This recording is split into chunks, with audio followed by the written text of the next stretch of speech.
at King ay nagmuli magsisimula ang inyong battle.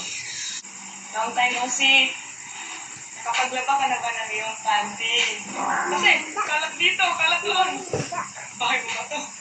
Feeling mo naman.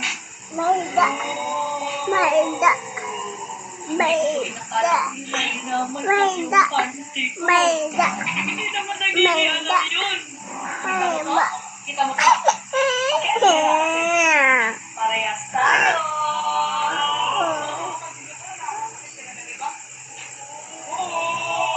Nakikita mo ba yung mga kalat na nilalagay sa ibang closet ng housemate? Nilalagay sa kama mo, sa closet mo. Ang laban sa pagitan ni Rain at ni Colette ay nagtatapos na. Sumunod na sumalak ang kailan niya na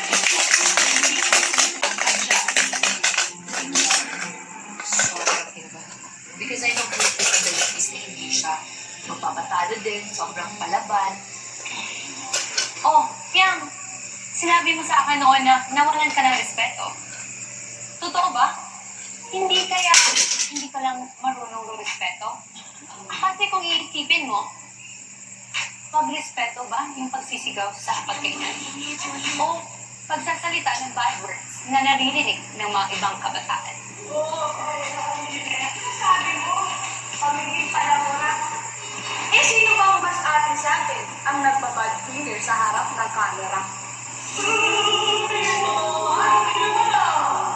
Aba, kaya, sino bang may maliligaw sa ating dalawa na nag-aantay sa labas, pero ikaw, 1, 2, 3, kinakapitan. Sila na nga yung lumalayo sa'yo, di ba? Pero bakit mo pinipilit yung sarili mo? Oops! You disrespect him. Na, you will never gain my respect.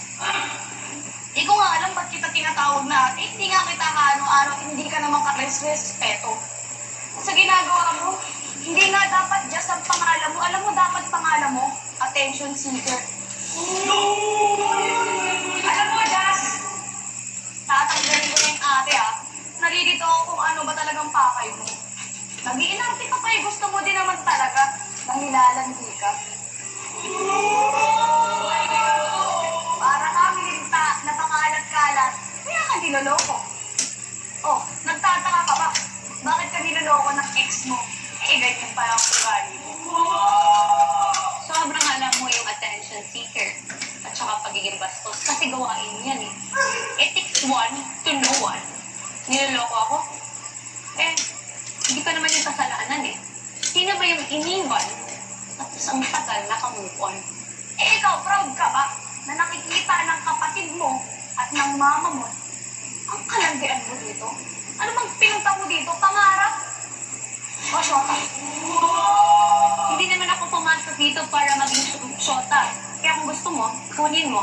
Hindi ko naman sinayang so kasalanan ko ba ano siya yung mismong lumalapit sa akin. Sino bang nagchichika sa'yo na gusto ko yan? Sino? Wala. Narinig utak mo lang yun. So, tinanong mo ako, masaya ba yung nanay kapatid ko? Dahil kinilang kay Joseph, ibalik ko yung tanong ko sa'yo.